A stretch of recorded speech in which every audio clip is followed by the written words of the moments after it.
Today, we're going to talk about how ADHD is actually a meditation superpower. Before we dive in further about ADHD and meditation and how it's a superpower, I want to take a second to tell y'all where I'm coming from.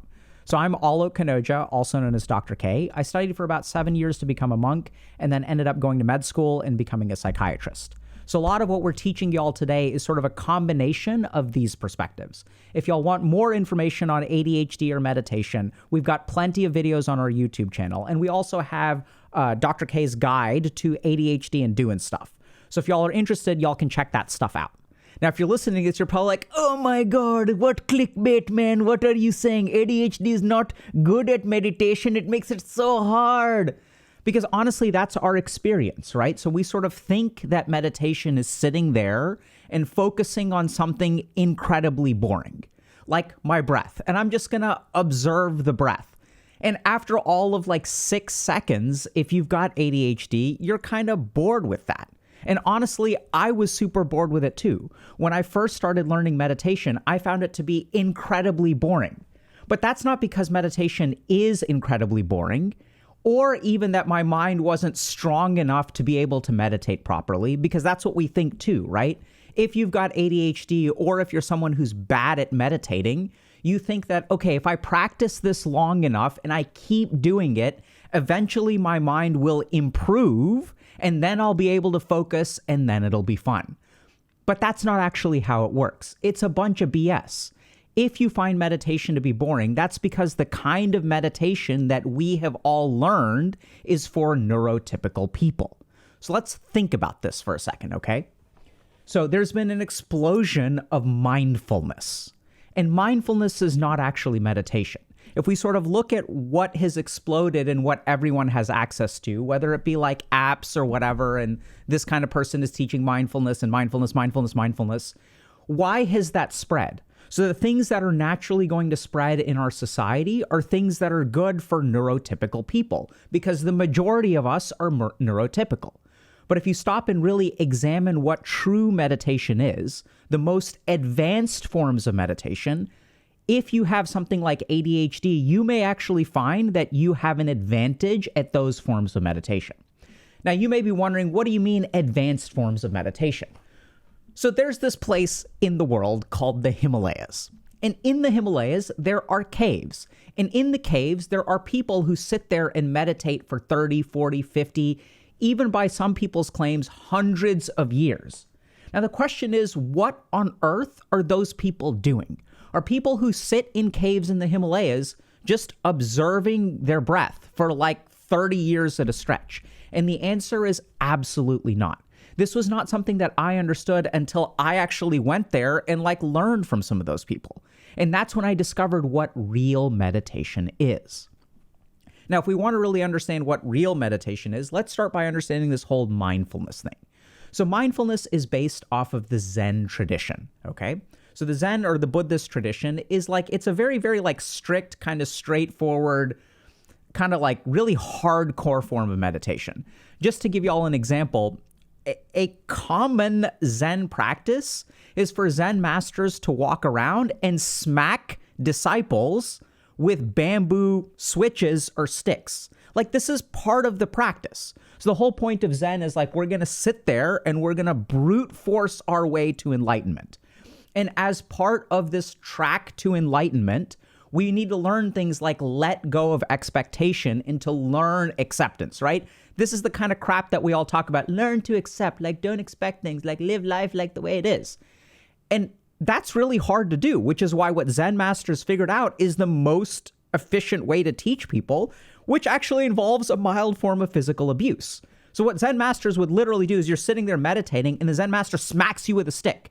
And if we stop and think about it, what happens after someone smacks us with a stick? You're walking down the halls of the ashram or the monastery.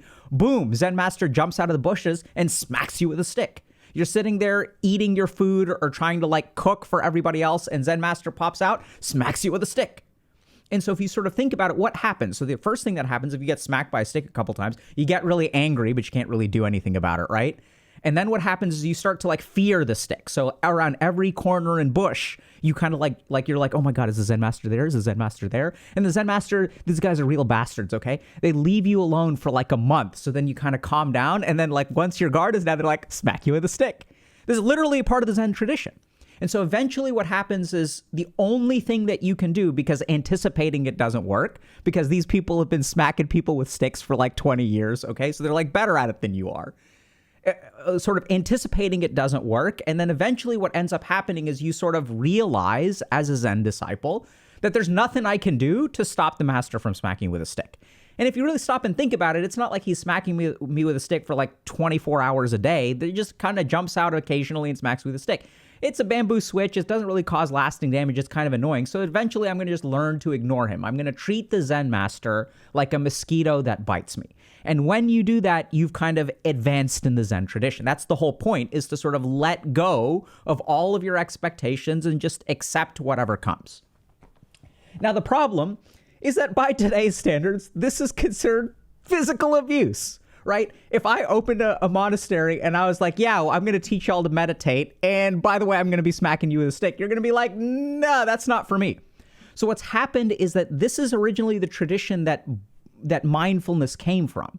But what's happened is this tradition has removed a lot of these pieces. And so what we end up with is a very watered down version of the original tradition, because based on our, human rights climate, this kind of stuff is unacceptable.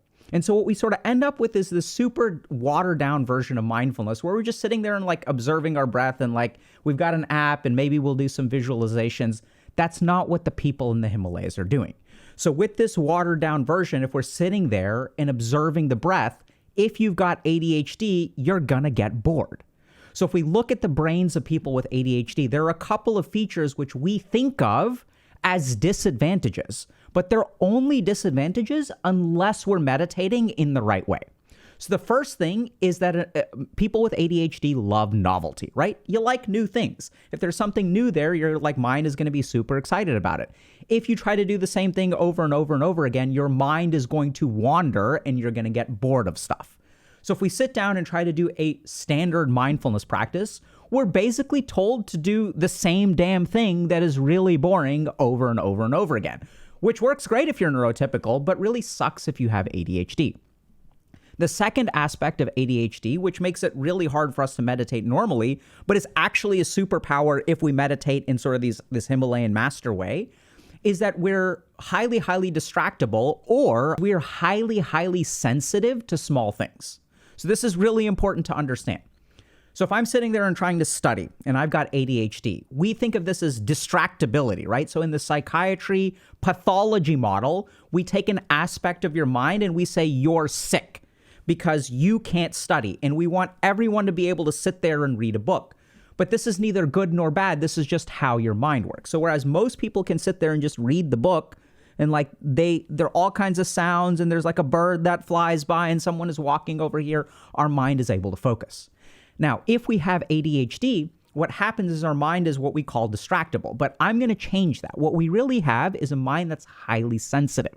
So this means that whereas normal minds will ignore or not even pick up all kinds of stuff that's going on around us, if you have an ADHD mind, you are highly sensitive to everything that goes on around you. It's not that your mind is distractible, it's that your mind is highly, highly perceptive and you don't know how to control that perception. There are even some evolutionary studies of ADHD, hypotheses really, that suggest that the reason that we have ADHD within the population is because when there were some people out there who were like foraging, that there are actually advantages to being highly perceptive, right? So I want to be able to pick up, okay, this twig is broken over here. There's a footprint over here. And if my mind is highly perceptive, I won't be caught off guard. Now that worked really well when we were hunter-gatherers, but now in a society of 9 to 5s and sitting there and reading textbooks and doing the same damn rote task over and over and over again, our mind is not adaptable to that. But as our society has moved in that direction, our meditations have moved in that direction as well. So the two key features kind of neuroscientifically of the ADHD brain are an appreciation for novelty and a high degree of distractibility, or another way to put that is highly sensitive to the tiniest little thing, right? Other people can study, but all it takes is a tiny little bell over there and your mind is distracted. Now, the interesting thing is, as we move from the watered down meditation to the hardcore meditation, these things that you think are weaknesses start to become strengths. Now, in order to understand that, we have to understand what hardcore meditation actually is. So what are those people in the Himalayas actually doing? So they're not observing their breath over and over and over again in kind of a boring way. What they're actually doing is exploring their internal universe. And I know this sounds kind of weird, but if you stop and really look within yourself, you will discover that there is an endless amount of exploration within you. So let's say you take a thought or an emotion and you can ask yourself, where does this thought come from? And then you will track that down into something within you that you've never seen before. And then you can ask yourself, okay, where does that thought come from? Where does that thought come from? Where does that thought come from? And you can literally go on basically close to infinity exploring within yourself. If you feel an emotional reaction, let's say you're walking down the street and you see someone eating a biscuit, and then you can sort of say, oh, wow, now I want a biscuit. And you can actually close your eyes and you can explore, where did this desire for a biscuit come from? Well, it came from my sense organs. Well, how much do I want the biscuit? Well, I want it a lot. Why do I want it a lot today and I didn't want it a lot yesterday? So you can kind of go on with this internal exploration, and we'll teach y'all how to do this so it'll become a lot clearer. This sort of internal exploration can kind of continue towards infinity. It's kind of like within the internal universe. I know it sounds weird, but y'all will understand in a second. It's kind of like, imagine that I board a spaceship and I just fly towards the ends of the universe. So this is literally what those people in the Himalayas and caves in the Himalayas are doing. They're sort of exploring this internal environment in subtler and subtler ways, and they're making really cool discoveries. They're not sitting there doing the same damn rote thing over and over and over again. They're literally out there or in there exploring the vastness of the internal universe. Now, you may be wondering, okay, what the hell does that kind of mean? So we're going to teach y'all a practice that will hopefully illustrate this, okay? So we're going to teach y'all Aum Chanting, which I know maybe y'all know how to chant Aum, but we're going to teach you a different way of Aum Chanting that I have found I love, and I kind of have subclinical ADHD. And when I have patients who have ADHD and I teach them this kind of meditation not only becomes easy for them, it actually becomes enjoyable for them, okay? So the main thing about Aum Chanting that we're going to do, we're not going to sit there and chant Aum. The goal is not to complete a task, because the ADHD brain hates that. The goal is to explore. So we're going to take Aum Chanting and we are going to turn it into an exploration. So I want y'all to sit up straight, head straight, neck straight, spine straight. And what I want you to do is, Aum Chanting is really simple. We're going to open our mouths like we are mouth breathers, right? We're going to do this. And then we're just going to emit sound. So just emit sound with an open mouth. That's the first version, okay? And it's really simple. We're just going to emit sound with an open mouth, and then we're going to go all the way to a closed mouth. That's all Aum Chanting is. It's not some special thing. It's just neutral, open mouth, emitting sound without trying to say anything, all the way to closed mouth. So,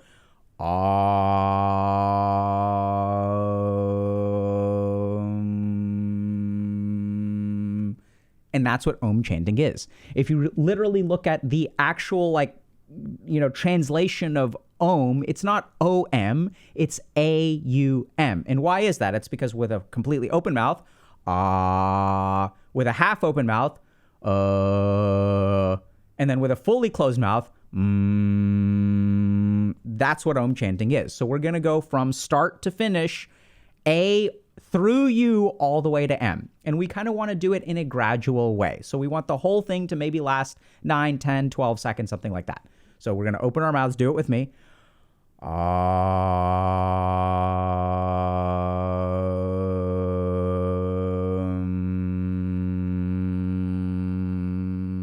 That's one round. Now, what does this have to do with ADHD superpower meditation? So when we do this practice, the goal is not to chant a certain number of times. The goal is to pay attention within us. And what you will discover is that there is a really, really subtle and profound vibration that happens within you. So when we chant, we're not focused on sound. We're going to pay attention to our vibration.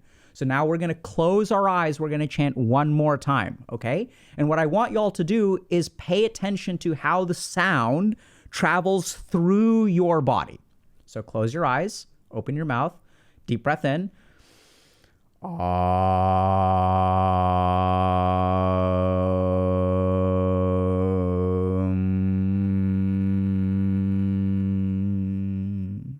Now, chances are, as you do that, you feel some kind of vibration, but you're not quite sure where it is. The most common thing that people originally feel is that the ah and the oo are kind of somewhere around here, and then the is very like centrally located kind of somewhere in your head. And even towards the end of the you'll notice that the vibration kind of goes from the bottom of your chin kind of to the top of your head, okay? So you may be wondering, okay, like, why are we doing this stuff? So now we're going to get into what real meditation is. So you've done this, maybe you're just listening along, or maybe you're like watching this on the subway or something. You can't start chanting like a weirdo. But as you do this practice, what's going to happen is you will discover all kinds of subtle variations of vibration within you. So for example, at this point when I chant, I can really feel the ah starts down here. The is like spreading out from the middle of my chest. And then the starts at the bottom of the chin and goes kind of all the way to the top. And this is what real meditation is. So when we do this kind of meditation, the goal isn't to chant Aum like 7 times and get bored with it while your mind is distracted. Actually, what we need is for your mind to be hyper-focused on trying to detect as much vibration as you can. So what we're sort of doing is, like, right now we're at the top where we can't really detect a whole lot. But as we really pay attention, you'll start to discover that, okay, there's actually something that I couldn't detect before. And as you sort of hone in on that and you get really good at detecting that second layer of vibration, you'll discover a third layer of vibration underneath it. And this is where if you try to come to an answer and you say, I don't feel it, I'm done, then this isn't going to work for you. The whole point is if you practice a little bit, if you really close your eyes and you try to really feel that vibration, it's just like sort of trying to close your eyes and, like, let's say I'm drinking a wine or a beer and I say, if I really close my eyes and I concentrate, I can notice notes of like, oh, there's like notes of oak and like, oh my, like there's some kind of burgundy or like there's some kind of like, I don't know, flowers or seeds or fruit, or it's got a note of fruit or whatever the fuck, right? This is what like wine tasters do. This is what those people in the Himalayas are doing. They're noticing these subtler and subtler things happening within themselves. And all I can say is that when I've taught this to my patients and when I learned it myself, it became incredibly addicting. It's like so cool that if I really pay attention, I can discover something about vibration that I've never discovered before. And then the really cool thing about this, and this is what really reinforces it, is if you do this for a little while, you'll start to like understand things about the universe. Now, this is hard to explain because until it happens to you, you're not going to really get it. But it's really weird. Like, you start to see that this vibration of Aum is present in other kinds of places that you see. It's kind of weird and esoteric and mystical. You just got to trust me. If you keep doing this for a while, you'll start to discover things. And that's just kind of how it works. And if you can get to that first point of discovery, then meditation will become really easy for you. Now, let's talk a little bit about how ADHD is an advantage for this. So the key thing to understand is that, remember, what we're looking for is novelty, right? So as we subtly increase our awareness, as we pick up more about subtle vibrations, this becomes more and more novel for us, and the ADHD mind will become addicted to it. The second thing that we're really good at is remember that ADHD people are highly distractible. But highly distractible is bad if you're trying to study. But let's remember what this really is our perception is very, very sensitive. So whereas a normal person, when I sort of teach this to people without ADHD, it takes way longer for them to understand what the hell I'm talking about. Whereas if you have ADHD and you are willing to give it a shot, you will actually advance quicker than the neurotypical person. Hey, just a quick note. A lot of people will ask us, what do I do next? And that's why we built Dr. K's Guide. It's a comprehensive resource that distills over 20 years of my experience, both as a monk and as a psychiatrist. And it's designed in a way that's tailored to fit your needs. So if you're interested in better understanding your mind and taking control of your life, check out the link below. So now let's get to practicalities. What should you actually do? So this is where things get hard, because I'm not going to tell you that you should do 7 rounds of Aum. That's not going to be enough. 9 rounds of Aum is not going to be enough. 21 rounds of Aum is even not enough. For my ADHD patients, what I recommend is 33 Aums. And you're sitting there and you're saying, oh my God, Dr. Kate, 33, that's so long. That's like half an hour of meditating. I can't do that. And this is where you will say that at the very beginning, which I totally get. But if you really want to get to this, what you will notice is if you do 33 Aums, and you can work your way up by going 7, 9, 21, 33, like you can step yourself up that way. That's totally okay. But the real goal is to do many, many rounds. And what you will literally notice is that there is a huge difference between the first Aum and the 33rd Aum. The two experiences will be completely different. You will notice so many more things within yourself at the 33rd round compared to the 7th round. Because remember, when we start to meditate, the first couple rounds, our mind isn't even really paying attention. We're trying to really pay attention. We're trying to sort of settle it down. But as you get into more and more rounds, you will discover like the experience completely changes. And even for me, having meditated for 20 years, even today when I sit down and I do this kind of practice or another kind of mantra practice, I still notice that my mind doesn't jump right to the end of the practice right at the beginning.